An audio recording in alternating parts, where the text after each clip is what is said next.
Hey everyone, this is Sherry with Squatchable, and today we're going to discuss a report where a camper believes that he took some photos of some possible Bigfoots up in a tree.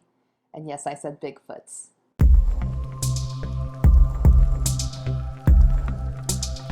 The report we're going to talk about today is on BFRO's website. It's report number 47165, and it's a Class B sighting. A Class B sighting is where a person had an encounter that maybe they didn't get quite as good of a view, or maybe it was sounds only, those kind of incidents. This report takes place in El Dorado County of California near the town of Pollock Pines. It says that it happened about 6 miles east of Bridal Veil Falls. So on the map here, you can see Bridal Veil Falls. I've marked it with this pin. It's a little bit east of Pollock Pines, and this encounter happened about 6 miles east. I'd say it's probably around this range here. And this is the El Dorado National Forest.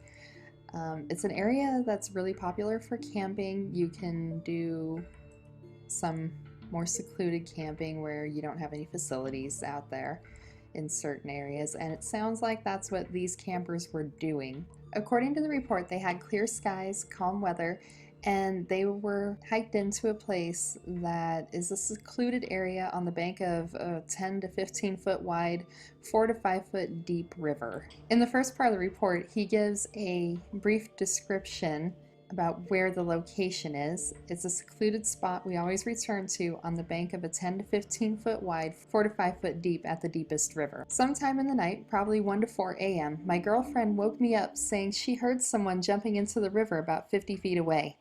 It sounded like the person's legs were sloshing against the water the way it would sound if you were walking fast through thigh-deep water. Sure enough, a few seconds after she whispered this to me, I heard the noise too. She was accurate in her description of the sound.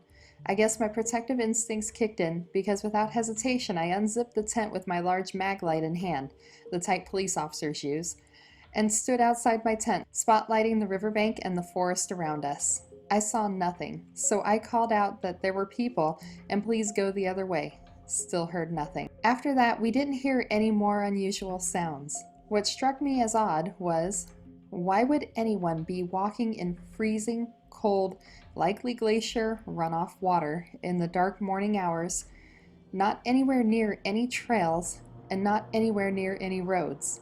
We had to hike to this spot, and it's a mile from our car, down a steep, heavily forested hillside full of underbrush, which is why this spot is so hard to find, and it was an accidental find, and why it stays secluded. So after that nighttime experience, they went out for a hike the next morning. It was their last day camping, and as they were heading out, he took a look back and he said, and I saw what I first thought was a black bear in the very top, the literal tip of a 60 to 70 foot pine tree. It was staying still, but I could see it was wiggling a little, almost like it was positioning itself comfortably, and it looked like it was hugging the tree like a bear. But then I saw the second bear in the same spot as this one, in a tree right next to it. At this point, I'm about 500 feet from these things and the trees they were in. I was able to take many photos of these bears in quotation marks.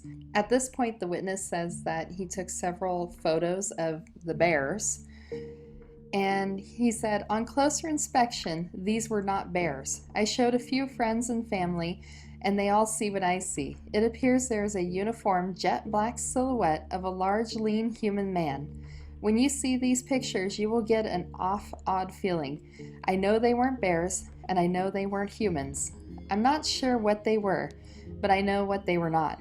After viewing them for a minute, my girlfriend began to get a bit worried they might come down, so we left, and we didn't talk about it much as she wasn't interested in the subject. However, I cannot forget this or write it off. A few things that you can kind of take away from this report is they describe the area that they're in. The water was 4 to 5 feet deep, and they heard what sounded like a person walking through water. The key part of the encounter is that the night before they took the photos of the creatures in the trees, They had something that was walking what sounded like bipedally through a 4 to 5 foot deep river in the middle of the night. Right here, the researcher, or the investigator, Mark Slayton, says this witness's first encounter was of the sound of a large creature walking upstream towards his tent at midnight.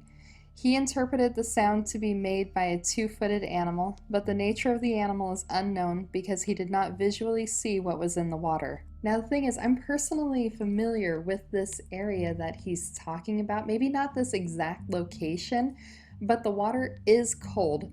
It is deep, it is fast, it is dangerous. It does not make sense for a human to be walking up the water.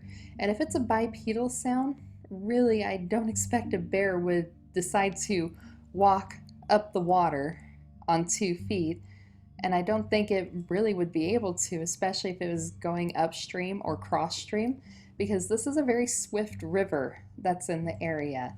This is the kind of river that kills people every year. We get lots of notices about it. You just don't mess around in this river, and especially at night. Now, with this report, there are some photos that go along with it. This first photo here was actually one that was attached by the investigator to kind of show what bears in a tree look like.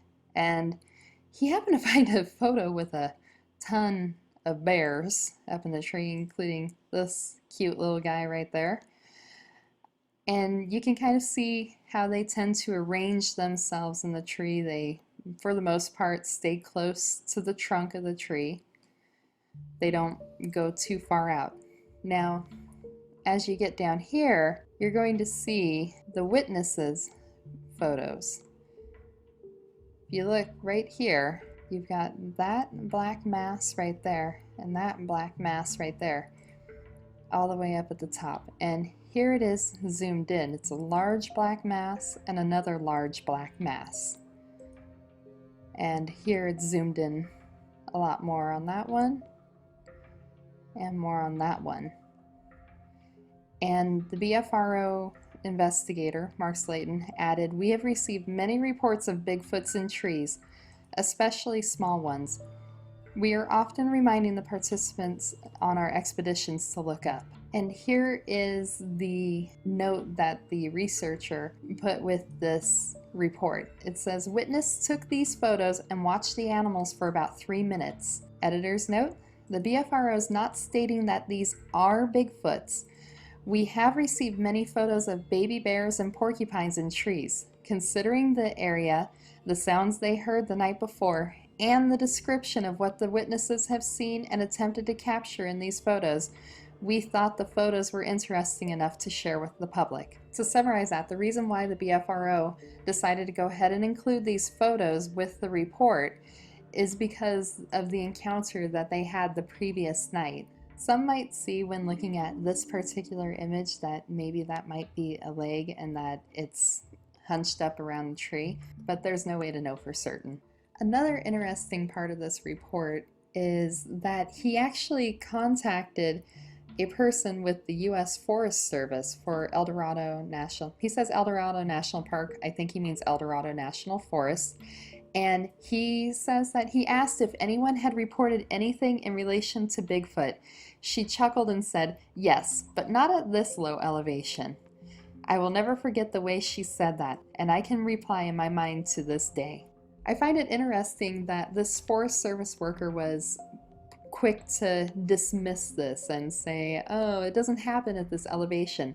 The thing is, according to North American Bigfoot Search, the NAB's website, their blog post number 47, most of the Bigfoot sightings in the Sierras occur between 1,600 and 3,200 feet. That means that there are some that go above and below, but in the Sierras, that's about the average range. Now, where this sighting occurred at, it was at 3,980 feet elevation, roughly, just based on what I looked at for the location of the town that's nearby. So the fact that she just dismissed that and is like, oh, it happens up further north, I think she's a little bit quick to dismiss that. But then again, though, a lot of Forest Service employees seem to want to dismiss Bigfoot reports and act like these things don't happen. Also, in regards to the area that this sighting happened, granted, El Dorado County is a very large county. It's 1,786 square miles, and it's very sparsely populated. It's only got about 188, 189,000 people in that whole 1,786 square miles. So there's not a lot of people out there. There's a lot of forest, a lot of wilderness. There's 25 sightings for this area in our database that we have on our page. I mean, look at all these. You just go down, report after report after report after report. It just goes on and on and on. And when you look through it, 13 of those are Class A sightings, and all the rest are Class B. That means that these are first-hand experiences, either actually undeniably seeing the creature, at least for that person, they know what they saw, or they're pretty sure about what they saw. These aren't friend of friends stories. So, what do you think of this report? And what do you think of these photos that the witness took? I mean, I know bears can climb trees, but look at how much bulk there is on these creatures here. They're kind of a little bulky there, so if they are bears, looks like they might be kind of big ones. And like I said in this photo, if you're looking, you might be able to make out a leg right there. I'm not sure. So, I don't know, let us know. What do you guys think of this? Let us know what you think about this, and I'll see you down in the comments section below.